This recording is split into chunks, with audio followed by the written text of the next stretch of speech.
మీరు ఇంటికి వెళ్ళిన తర్వాత మీ లాంగ్ నోట్ బుక్లో ఒక పేపర్ తీసి మీరు ఏమైతే అనుకుంటున్నారో దాన్ని ఊహించుకొని పేపర్లో వస్తే కటింగ్స్ మీరు ఎస్ఐ అయితే అనుకుంటున్నారు మీకు నచ్చిన ఒక ఎస్ఐ బొమ్మను పేపర్ కట్ చేసుకోండి. మీరు డాక్టర్ అయితే అనుకున్నారు మీకు నచ్చిన డాక్టర్ బొమ్మను కట్ చేసుకోండి. మీకు తెలిసింది మీరు teacher bio science teacher maths teacher అనుకున్నారు కదా, వాళ్ళ ఫొటోస్ మీరు కట్ చేసుకొని మీ బుక్లో పేస్ట్ చేసుకోండి. పేపర్ పైన పేస్ట్ చేసుకొని ఆడ కింద మీ పేరు రాసుకుని వాళ్ళ పేరు కాదు, కింద బయో సైన్స్ టీచర్ మమ్మీ ఏం టీచర్ బయో సైన్స్ టీచరే కదా టీచర్ అని రాసి పెట్టుకోండి.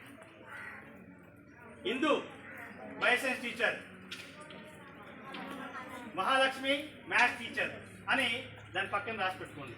అది ఏడున్నారంటే మీ బెడ్రూమ్లో లేదంటే మీ హాల్లో అతికేసుకోండి. మీ హాల్లో మీకు నచ్చిన ఫోటో ఆ పేపర్ పైన అతికేసి కింద మీ పేరు రాసుకోండి. కింద మీ పేరు రాసుకొని ఆ పక్కన ఆర్మీ లేకుంటే ఎస్ఐ డాక్టర్ ఏదైతే అనుకుంటున్నారో రాసుకొని దాని కింద దాన్ని సాధించడం కోసం ఏం చేయాలి, ఎన్ని రోజులు కావాలి. డాక్టర్ కావాలంటే 10th అయిపోగానే 2 సంవత్సరాలు ఇంటర్మీడియట్, ఒక 5 ఏళ్ళు ఎంబీబీఎస్ 7 సంవత్సరాలు, ఇంకా 2 ఏళ్ళు ఎక్స్ట్రా వేసుకోండి 9 ఏళ్ళు. ఇది 2024 9 ఏళ్ళు, 2033 వరకు ఇది కంప్లీట్ చేస్తానని రాసి పెట్టుకోండి. ఇట్లా చూసి అరే మమ్మీ మ్యాథ్స్ టీచర్ అయితే మమ్మీ డాక్టర్ అయితే ఉన్నది, లక్ష్మి మ్యాథ్స్ టీచర్ అయితే నువ్వు అవుతావా నువ్వు అని అంటారు. అన్నకి ఏం చేస్తారు, ఏమైతే ఇంకా 2 నెలలు నీ పెళ్లి చేసి పంపిస్తారు, అలా వంట చేసుకుని కూర్చోక నువ్వు ఇది అవుతావా అని ఇంకోళ్ళు వచ్చి అంటారు. అంటే అన్నారా అంటారు. అన్నంత మాత్రాన డిసప్పాయింట్ కావద్దు. వాళ్ళు వేసిన రాళ్ళన్నీ మనం పూలు అనుకోవాలి, వాటిని తొక్కుకుంటూ పై మీద ఎక్కాలి. వాళ్ళు అన్నారని చెప్పేసి మనం ఫీల్ అయ్యి అక్కడనే ఆగినామనుకో మన జీవితం కొలాప్స్ అవుతుంది, సున్నా అవుతుంది. మనం ఎవరు గుర్తించరు. చచ్చిపోయిన మనం గుర్తిస్తున్నామా? ఇలా శవాన్ని తీసుకొని రాగానే మీద పడి బాగా ఏడుస్తాం. ఇలా రోజు రేపు పొద్దుగా సాయంత్రానికి ఏడుస్తాం, ఎల్లుండి అన్నజనకి ఏడుస్తాం, 4 రోజుల తర్వాత 5 రోజులకు దినాలు చేస్తారు, 10 రోజుల తర్వాత మనపై పడిపోతారు, మీ పని పోతారు. పోయిన గుర్తుపెట్టుకుంటామా? గుర్తుంచుకున్నారా పోయిన కానీ మనం బతుకుంటే 100 మందిని కాదు 1,00,000 మంది ముంగడ మనం నిలబడి మాట్లాడవచ్చు కదా. అర్థమవుతుంది కదా. అంటే మనం ఏది కానీ అనుకున్నది సాధించేంత వరకు మనం కృషి చేయాలి. దానికి మనమే ఎందుకు చేయాలి? మరి మనమే ఎందుకు కృషి చేయాలి? 90,000 జీవరాశులలో మానవ జన్మ ఒకటి. 90,000 జీవరాశుల్లో మానవ జన్మ ఒకటి. అంటే అందరికంటే అన్నిటికంటే అత్యున్నతమైన మహోన్నతమైన జన్మ మనది. ఆ జన్మ ఇచ్చిన మనకి ప్రతి ఒక్కరికి స్పెషలైజేషన్ ఉంది. అట్లాగే నీలాంటి దొరుకుతారా? దొరకదు సార్. నీలాంటి ఉన్నారు ఎవరన్నా? లేరు సార్. ఉన్నారా? చూసారు ఎవరన్నా? మరి నీకు నువ్వు స్పెషలే కదా కాదా? మన అట్లాంటి వాళ్ళు ఉంటారా? ఎవరైనా ఉంటారా? ఉండరు. ఒక మనిషికి ఏ పోలిక ఉండదు. మనమే స్పెషలైజేషన్. అందరికంటే మనమే ఉన్నతమైన వాళ్ళు. కాళ్ళు లేనోళ్ళు, చేతులు లేనోళ్ళు, కళ్ళు లేనోళ్ళు, మాట రానోళ్ళు కూడా ఈరోజు అన్నీ సాధిస్తున్నారు.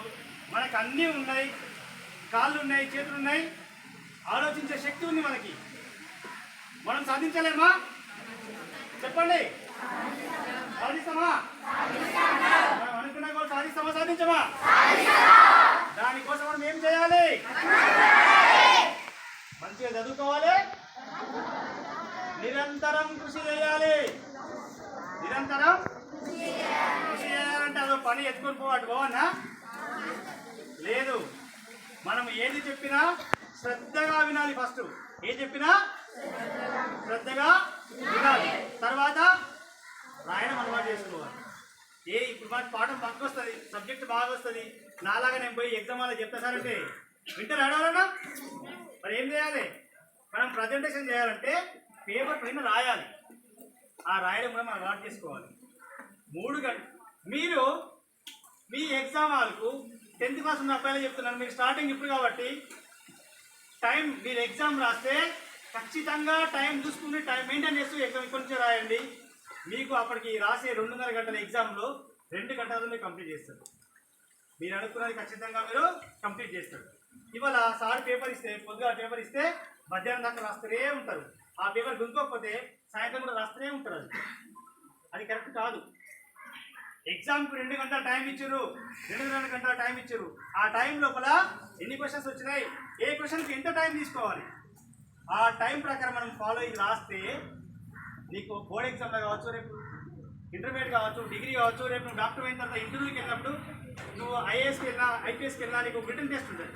ఆ టెస్ట్లో నువ్వు అట్లా ఫాలో అయితే వాళ్ళు ఇచ్చిన టైం కంటే 10 నిమిషాల ముందు, 1 గంట ముందు నీ పేపర్ అయిపోతుంది. అది ఇప్పటి నుంచే మీరు అలవాటు చేసుకోవాలి. నేను అప్పటి వెనక నేను అలవాటు చేసుకుంటా సార్ అంటే అది రాదు.